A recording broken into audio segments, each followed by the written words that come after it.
Do not marry the bookish Holt girl, Westerly. She is unmarriageable, and half London already thinks you a ruined man. A ruined duke and a blue-stocking spinster. The caricaturists would never let either of you sleep. Percival, Duke of Westerly, set down his glass and looked across the card-room at the very woman he had been warned against, and thought that his cousin, as usual, had understood nothing at all. Frances Holt sat alone at the edge of the assembly, as she had sat alone at the edge of every assembly for 11 years, since the season she had made the unforgivable error of correcting a viscount's Latin in front of his mother. She was not looking at the dancing. She was looking at a folded paper on her knee, a mathematical printing, Percival guessed, from the way her lips moved silently over it and her finger traced a line and stopped and went back. Around her the flower of the county turned and dipped in the candlelight, and not one of them so much as glanced her way, and she did not appear to mind, or even to notice. Ruined, Percival repeated. Yes, I am aware. I read the caricatures myself. Some of them are rather good. He had been ruined the previous spring by a duel he had not fought, a debt he had not owed, and a woman who had lied about both, a tangle he had refused out of pride to explain to a society that had already made up its mind. He was received now only because a duke, however disgraced, is still a duke. And the Holt girl is unmarriageable because she is cleverer than every man in the room and has never once had the sense to hide it, said his cousin with feeling. She reads Greek. She does sums in her head that make the bankers nervous. She wrote a paper on the tides or the stars or some such and sent it to the society under her own name, and they returned it unread when they discovered it was a woman's. She is 8 and 20 and she frightens men, Westerly. A wife is meant to be an ornament, not a rival. How exhausting, Percival murmured, to want an ornament. He rose. I find I am in need of conversation with someone cleverer than everyone in the room, if you will excuse me. He crossed the assembly under the eyes of the county, the ruined duke walking, of all directions, toward the unmarriageable spinster, and he had the grim satisfaction of watching a dozen fans lift to hide a dozen whispers. Frances Holt did not look up until his shadow fell across her paper. You are blocking my light, sir, she said without heat, still reading. I beg your pardon. I am also, I am told, ruining what remains of your reputation merely by standing here.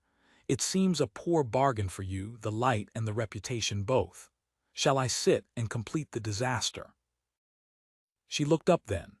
Her eyes were a sharp clear hazel, and they took his measure in a single unhurried sweep, the duke, the disgrace, the whole of it, and returned, unimpressed, to the more interesting question of why he had come. You are the ruined Duke of Westerly, she said, the one who would not defend himself over the duel. Half the county believes you a coward and the other half a murderer, and you let them, which the county finds even more provoking than either. And you, what do you believe? I have not troubled to form an opinion. I have no evidence. She folded her paper. Why have you come to speak to me, your grace? Men do not, as a rule. I make them feel small, which they mistake for my fault. Percival sat down beside her, deliberately, to the audible intake of breath of the nearest dowager. I came, he said, because you are the only person at this assembly reading a mathematical printing in the middle of a ball, and I have had a very great deal of ballroom conversation in my life, and almost none of it worth the candles it was held by. What is the paper? Something flickered in her sharp eyes, surprise, quickly masked. A treatise on the movement of the tides. It is wrong.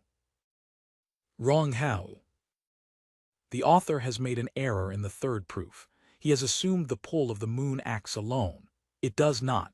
The sun's pull compounds it, and at the new and full moon the two act together, which is why the great spring tides come when they do. She said it flatly, as one states a thing too obvious to argue. I wrote as much to the society. They returned my letter unopened when they saw the hand was a woman's. So the error stands in print, and the tides go on being explained wrongly to every schoolboy in England, because the one person who noticed the mistake had the misfortune to be born a spinster. A faint, bitter smile. You wished for conversation worth the candles, your grace. There it is. Most men flee at the word proof. Percival did not flee. He leaned in and asked her to show him the error.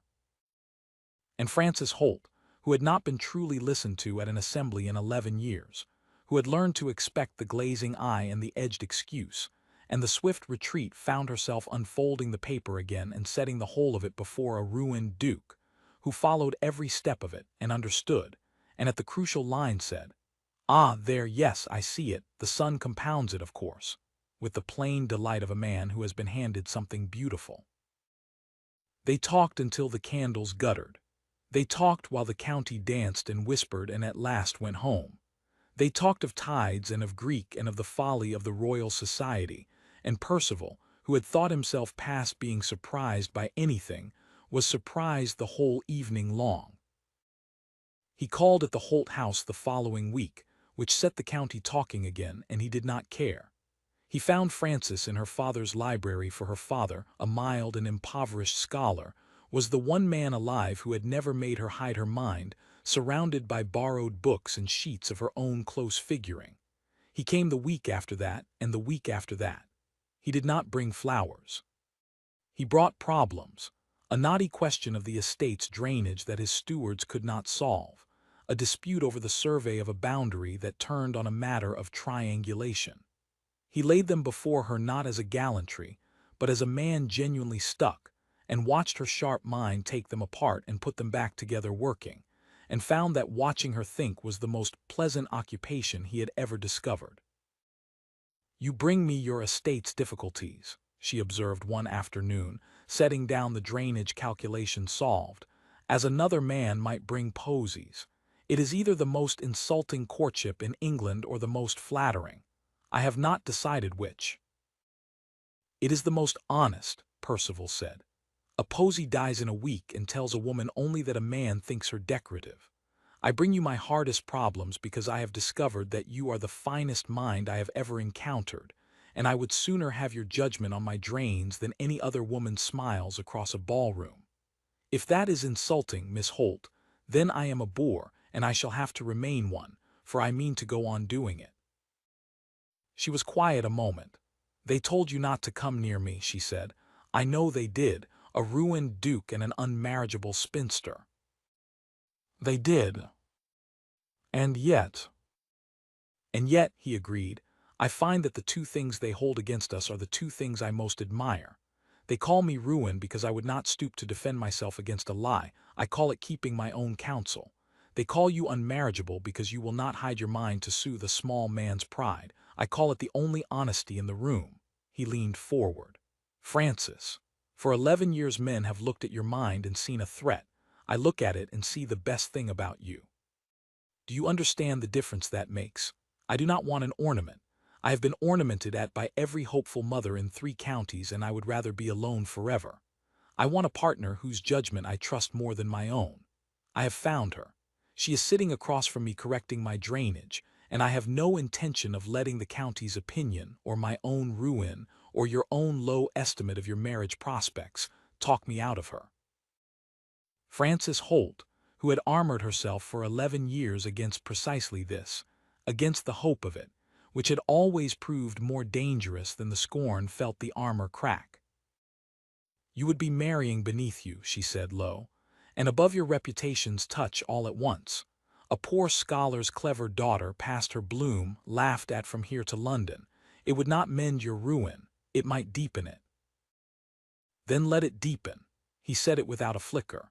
"I do not want my ruin mended by a marriage of convenience to some frightened girl who bores me. I want to spend my life with the one person who does not bore me, and who never will, because there is no end to what you notice." He took her hand, ink-stained, quick, the hand that had caught the error the Royal Society was too proud to read. "And I will tell you the other thing I mean to do, so that you may know exactly the man you are refusing or accepting. I mean to have your title paper printed, under your own name. I am a duke. Disgraced or no, I have friends at the society who owe me favors older than the scandal. They returned your letter unopened because the hand was a woman's. They will not return it a second time because it will come with a duke's seal upon it, and I will stand in the room while they read it, and they will find you were right about the sun and the moon both, in front of every man who ever laughed at you." His grip tightened. Your mind vindicated in print, Francis, whatever you decide about me. That is not a bribe. That is only justice, 11 years late, and I would see it done whether you married a dustman or a duke. But I confess I would rather it were the duke. For the first time since he had known her, Francis Holt had nothing sharp to say. Her eyes filled. She looked down at their joined hands, and up at the ruined duke who prized the exact thing all the world had scorned in her, and the long habit of guarding herself gave way at last. They laughed at me for 11 years, she said, unsteadily, and not one of them ever asked to see the proof.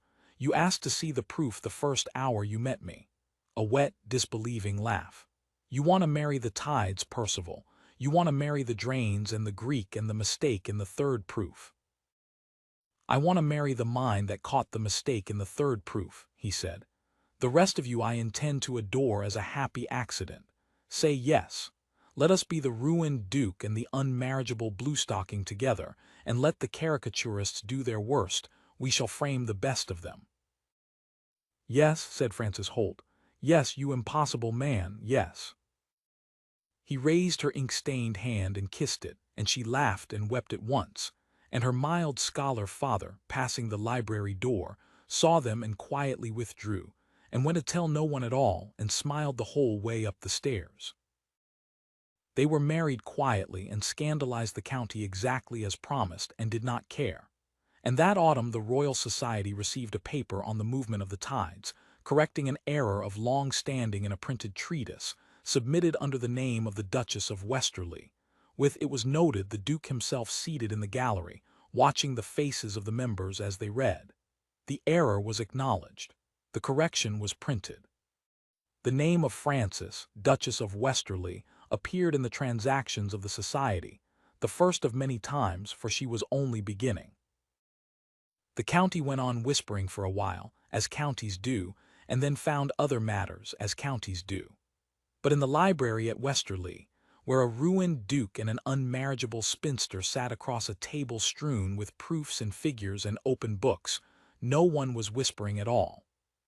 There were only two minds, well matched at last, taking the world apart to see how it worked, and a duke who had learned, before all the world and against all its advice, that the finest thing a man can do with a woman's brilliance is not to fear it, but to love her for it, and set it free.